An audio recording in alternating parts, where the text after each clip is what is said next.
کہ جلسہ میں کھڑا ہو کے میڈیا کو گالی دے، اپوزیشن کو گالی دے، حکومت کو استعمال کر کے ججز کے خلاف اینٹی ٹیررزم کورٹ میں انتقامی کارروائی کرے، تو پھر وہ اپنے صوبے کے عوام کے مسائل حل نہیں کر رہے جناب اسپیکر، وہ اپنے سیاست چمکا رہے ہیں۔ اگر حکومت کا کام صرف یہ ہے کہ آج ہمیں کس کو بند کرنا ہے، خان نے ہم سے یہ کیا تھا، ماحول خراب کیا تھا، کو اس کے جواب میں نے پتھر کا جواب پتھر سے، اینٹ کا جواب اینٹ سے دیں گے، تو ایک دن کے لیے آپ لوگ خوش ہوں گے، لیکن کل میں اور آپ اسی جیل میں ہوں گے۔ اور ہم جب خان صاحب وزیر اعظم تھا، میرا کوئی ذاتی مخالفت نہیں تھا، اتنا ہی تھا کہ جو سسٹم، جو آئین، جس جمہوریت کے لیے میرے جماعت نے، میرے خاندان نے قربانیاں دی ہیں، انہوں نے اس لیے دیا تھا تاکہ یہ ہاؤس چلے، یہ جمہوریت چلے، یہ پارلیمان چلے، اور جو بھی اس کرسی پہ بیٹھے یا کسی صوبہ کا کرسی پہ بیٹھے وہ اپنے عوام کے مسائل کا حل نکال سکے۔ یہ وجہ تھا کہ شہید محترمہ بینظیر بھٹو اور میاں محمد نواز شریف صاحب نے چارٹر آف ڈیموکریسی پہ اگری کیا، 18ویں ترمیم پاس کیا، NFC ایوارڈ میں ڈیولیوشن کروایا۔ پہلے الیکشن کمیشن جو اپوائنٹ ہوتا تھا وہ حکومت کی مرضی، ہمارا ترمیم کے بعد اپوزیشن لیڈر اور پرائم منسٹر کے مشاورت، انٹرم گورنمنٹ میں اپوزیشن لیڈر اور وزیر اعظم کا مشاورت، public accounts committee to the opposition, یہ ساری چیزیں ہم نے کروائے۔ اس لیے ہم نے سمجھا کہ اگر اس ملک نے چلنا ہے تو اس سائڈ اور اس سائڈ کو مل کے کام کرنا پڑے گا۔ اس سے کوئی فرق نہیں پڑتا کہ کسی نے میرے والد کو یا کسی نے میری والدہ کو جیل میں ڈالا، اور اس سے یہ کوئی فرق نہیں پڑتا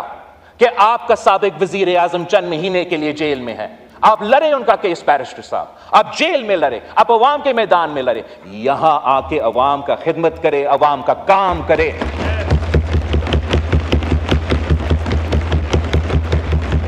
ہزار اختلافات آپ کا ہو سکتا ہے اس کا حکومت کا، یہ سب جانتے ہیں، میں ان کے ساتھ میٹنگز میں بیٹھتا ہوں، ہمارا اختلاف رائے ہوتا ہے، سیاست میں ہوتا ہے۔ ہم سب یہ الیکشن لڑے تو اس پوائنٹ پہ لڑے کہ ملک میں مہنگائی ہے، مہنگائی کا مقابلہ کرنا ہے، عوام کو معاشی انصاف دلوانا ہے، اور جہاں ہم نے سمجھا کہ تنقید ہونا چاہیے ہم نے بھی تنقید کی۔ آپ لوگوں نے تو کوئی موقع ہی نہیں چھوڑا کہ تنقید نہ کرے، لیکن اب وقت آ گیا ہے کہ ہم تھوڑا جائزہ لیں کہ حکومت کا پرفارمنس اس بنیادی ایشو پہ کیا ہے، اور میں وزیر اعظم صاحب، ان کی معاشی ٹیم کا اس پرفارمنس کے بارے میں اس ہاؤس کو اور عوام کو یہ بتانا چاہوں گا کہ آپ کو یاد ہے کہ مہنگائی کی شرح کیا تھا 8 مہینے پہلے؟ آپ کو پتا ہے کہ حکومت نے اپنے لیے بجٹ میں ٹارگٹ کیا رکھا تھا فسکل ایئر کے لیے، مطلب ایک سال میں ٹارگٹ یہ ہے ان کا اپنا ٹارگٹ کہ ہم نے مہنگائی کی شرح کو 12% پہ لے کر آنا ہے۔ سال بھی پورا نہیں ہوا ہے جناب اسپیکر، اور اس وقت مہنگائی کی شرح 9.6% پہ پہنچ چکا ہے۔ تو جہاں میں حکومت کا معاشی پالیسیز کا تنقید کرتا آ رہا ہوں، جہاں آپ حکومت کے معاشی پالیسیز کا تنقید پہ کرتے آ رہے ہیں، جہاں ان کے اپنے ممبرز حکومت کی معاشی پالیسی پہ تنقید کرتے آ رہے ہیں، اس پورا ہاؤس کو، اس سائڈ کو، اس سائڈ کو اس بات کا تعریف کرنا چاہیے کہ مہنگائی کم ہوتا نظر آ رہا ہے، اور حکومت سے ہم سب کو انپٹ دینا چاہیے، تجویز دینا چاہیے، ساتھ دینا چاہیے کہ اس مہنگائی کو ہم کیسے مزید کم کر سکتے ہیں۔ ہم کیسے انشور کر سکتے کہ نہ حکومت سے نہ کسی اور سے ایسا کوئی غلطی ہو جس سے ہمارا یہ IMF کے ساتھ اور معاشی جو پروگرس ہو رہا ہے اس کو نقصان نہ پہنچا جائے.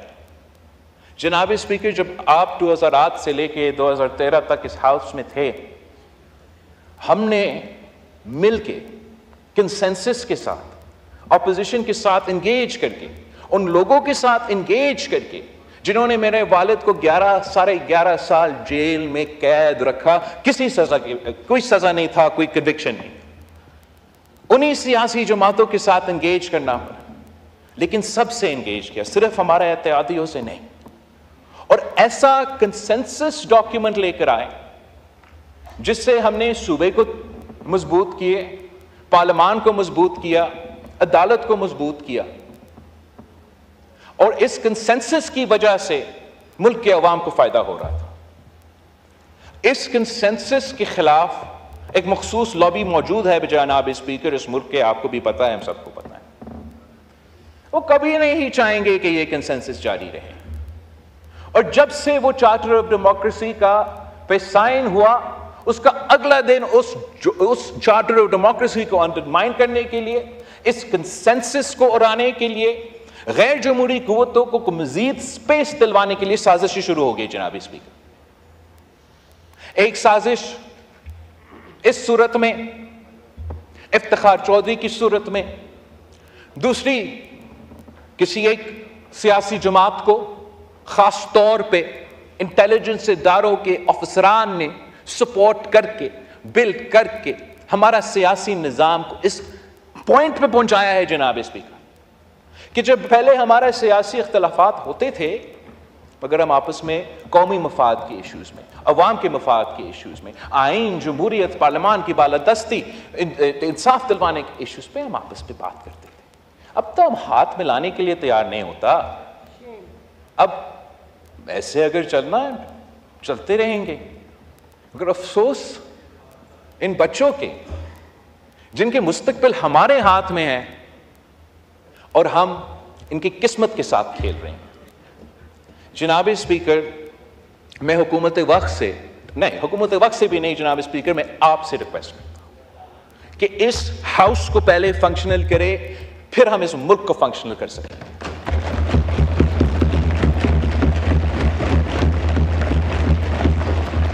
ہمارا جو سیاست ہے، ہمارا جو کیسز ہے، ہمارا جو ایشوز ہے وہ ہم دیکھ لیں گے، لیکن جب تک یہ ہاؤس فنکشنل نہیں ہوگا یہ ملک فنکشنل نہیں ہوگا. مجھے بہت افسوس ہوا، بہت دکھ ہوا یہ سن کے. یہ ایک سینئر سیاستدان جس کے لیے میرا احترام ہے، رسپیکٹ ہے، جو بہت عرصے سے پاکستان کی سیاست، بلوچستان کی